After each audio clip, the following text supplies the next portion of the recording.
नमस्कार दोस्तों, एक बार फिर आप सभी का स्वागत है। आज हम बात करेंगे प्रगति छात्रवृत्ति योजना के बारे में। तो लड़कियों को हर साल है वो 50,000 रुपये मिलेंगे प्रगति छात्रवृत्ति योजना के माध्यम से। तो छात्रवृत्ति के लिए जो आवश्यक दस्तावेज़ हैं वो कौन से हैं और जो पात्रता है वो कौन कौन से लोगों की है और जो फॉर्म है वो किस प्रकार से हम भर सकते हैं। तो दोस्तों इसके बारे में हम विस्तार से चर्चा करेंगे। उससे पहले जिन्होंने चैनल को सब्सक्राइब नहीं किया है वो सब्सक्राइब करें और वीडियो को लाइक व शेयर ज़रूर करें दोस्तों। तो हम बात करें SJE स्कॉलरशिप छात्रवृत्ति योजना के बारे में 2022-23 के बारे में। तो स्कूल व कॉलेज में पढ़ाई करने वाले जो आर्थिक संबल देने के लिए केंद्र व राज्य सरकार के द्वारा अनेक छात्रवृत्ति योजना में विद्यार्थियों को आर्थिक संबल मिलता है।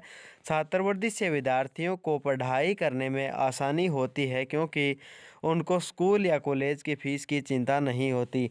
सामाजिक न्याय एवं अधिकारिता मंत्री श्री टीकाराम जूली द्वारा आज सोमवार को शैक्षणिक वर्ष 2022-23 के लिए उत्तर मैट्रिक छात्रवृत्ति योजना के लिए नवीनतम रिपोर्ट का वो जो पोर्टल है वो प्रारंभ कर उन्होंने बताया है कि विद्यार्थियों की सुविधा के लिए एक नवीन पोर्टल में कई नए प्रावधान किए गए हैं।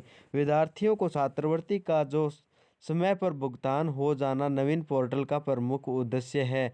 राज्य व केंद्र सरकार ने सभी जो पढ़ाई करने वाले विद्यार्थियों को छात्रवृत्ति मिलती है। आज हम आपके जो हमारे राजस्थान राज्य में बात करें तो सभी को छात्रवृत्ति योजना के बारे में बताने जा रहे हैं। तो दोस्तों अगर आप भी पढ़ाई करते हैं तो इस योजना का फ़ायदा उठा सकते हैं। और दोस्तों 50,000 रुपये तक लड़कियां इसका फ़ायदा ले सकती हैं। तो विद्यार्थियों को छात्रवृत्ति देने का जो मुख्य उद्देश्य है सरकार का कि कोई भी विद्यार्थी फीस ना देने के अभाव में अपनी पढ़ाई नहीं छोड़े।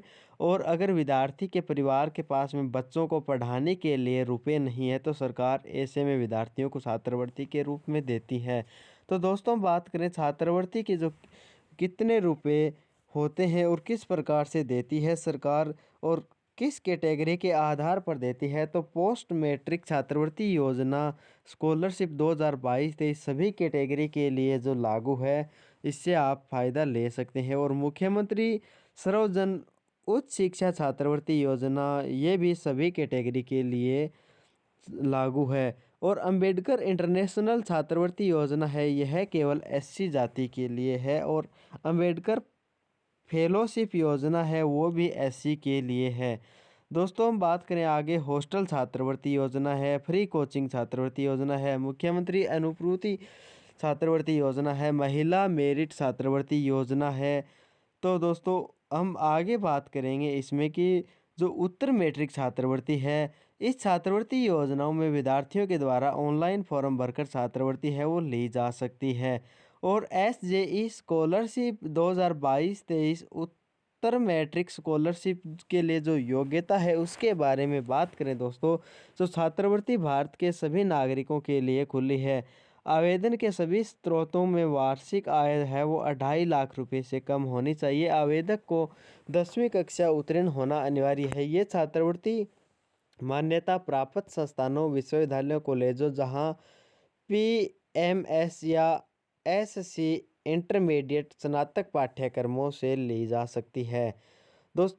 और इसमें दोस्तों सभी पुनर्गठित पोस्ट मैट्रिक या पोस्ट सेकेंडरी पाठ्यक्रमों के अध्ययन के लिए यह छात्रवृत्ति दी जाती है। और जिन्होंने किसी मान्यता प्राप्त विश्वविद्यालय या माध्यमिक शिक्षा बोर्ड की मैट्रिक या उच्चतर माध्यमिक या कोई उच्च परीक्षा उत्तीर्ण की है वे पात्र होंगे। पोस्ट मैट्रिक छात्रवृत्ति विभिन्न कक्षाओं के नियमित छात्र के रूप में प्रवेश के लिए आयु सीमा से संबंधित संस्थानों द्वारा तय की जानी चाहिए। और उम्मीदवार को शिक्षा के एक चरण को पास करने के बाद में शिक्षा के एक ही चरण में अलग अलग विषय में अध्ययन कर रहे हैं। ऐसे में ISC या IA BCom के बाद किसी भी विषय में BA या MA के बाद भी अन्य विषय में MA पात्र नहीं होंगे। दोस्तों जो छात्र एक पेशेवर लाइन में अपना शैक्षिक कैरियर पूरा करने के बाद जैसे BT B.Ed के बाद में LLB पात्र नहीं होंगे। चिकित्सा में स्नातकोत्तर पाठ्यक्रम करने वाले छात्र पात्र होंगे, लेकिन उन्हें पाठ्यक्रम की अवधि के दौरान अभ्यास करने की अनुमति नहीं है। जो छात्र कला, विज्ञान, वाणिज्य या फिर स्नातकोत्तर परीक्षा में अनुत्तीर्ण होने या फिर उत्तीर्ण होने के बाद किसी भी मान्यता प्राप्त पेशेवर या तकनीक प्रमाणपत्र, डिप्लोमा, डिग्री पाठ्यक्रम में शामिल होते हैं, तो छात्रवृत्ति प्रदान की जाएगी। यदि अन्यथा पात्र हो और ग्रुप ए के पाठ्यक्रमों को छोड़कर किसी भी बाद विफलता को माफ़ नहीं किया जाएगा। उसके बाद पाठ्यक्रम में किसी भी तरह के बदलाव की अनुमति भी नहीं है। पत्राचार पाठ्यक्रम के माध्यम से अपनी पढ़ाई करने वाले छात्र पात्र होंगे। एक ही माता पिता अभिभावक के सभी बच्चों को इस योजना का लाभ प्राप्त कर सकेंगे और इस योजना के तहत छात्रवृत्ति धारक कोई अन्य छात्रवृत्ति या फिर वजीफा नहीं लेगा और किसी भी पूर्व परीक्षा प्रशिक्षण केंद्र या फिर कोचिंग प्राप्त करने वाले छात्रवृत्ति धारक पात्र नहीं होंगे। दोस्तों, हम बात करें उत्तर मैट्रिक छात्रवृत्ति के लिए जो आवश्यक दस्तावेज हैं वो आधार कार्ड, आय प्रमाण पत्र, निवास प्रमाण पत्र, जाति प्रमाण पत्र, अंतिम अर्हता परीक्षा की जो अंक तालिका है, जो लास्ट कक्षा में आप अध्ययनरत हैं, और डिप्लोमा, डिग्री प्रमाण पत्र, मार्कशीट सत्यापित और पासपोर्ट साइज फ़ोटो, शुल्क रसीद, ये जो आवश्यक दस्तावेज हैं वो अपनी एसएसओ आईडी से पर जाकर के आप स्वयं भी भर सकते हैं या फिर अपने नज़दीकी ई मित्र या सीएससी सेंटर पर भी आप फॉर्म डलवा सकते हैं। पोस्ट मैट्रिक छात्रवृत्ति के बारे में बात करें तो छात्रवृत्ति के लिए कोई फिक्स रुपए नहीं होते हैं। छात्रवृत्ति कैटेगरी के अनुसार रुपए मिलते हैं और कक्षाओं के अनुसार मिलते हैं। शैक्षणिक स्तर 2022-23 में राजस्थान में मूल निवासियों के लिए मुख्यमंत्री सर्वजन उच्च शिक्षा उत्तर मैट्रिक छात्रवृत्ति योजना ऑनलाइन फॉर्म भरने शुरू हो चुके हैं और नए छात्रवृत्ति पोर्टल पर शैक्षणिक स्तर 2022-23 उत्तर मैट्रिक छात्रवृत्ति योजना में पेपरलेस ऑनलाइन आवेदन भरे जाएंगे। सामाजिक न्याय एवं अधिकारिता मंत्री श्री टीकाराम जूली द्वारा शैक्षिक वर्ष 2022-23 के लिए उत्तर मैट्रिक छात्रवृत्ति योजना में नवीन पोर्टल का जो प्रारंभ किया गया था।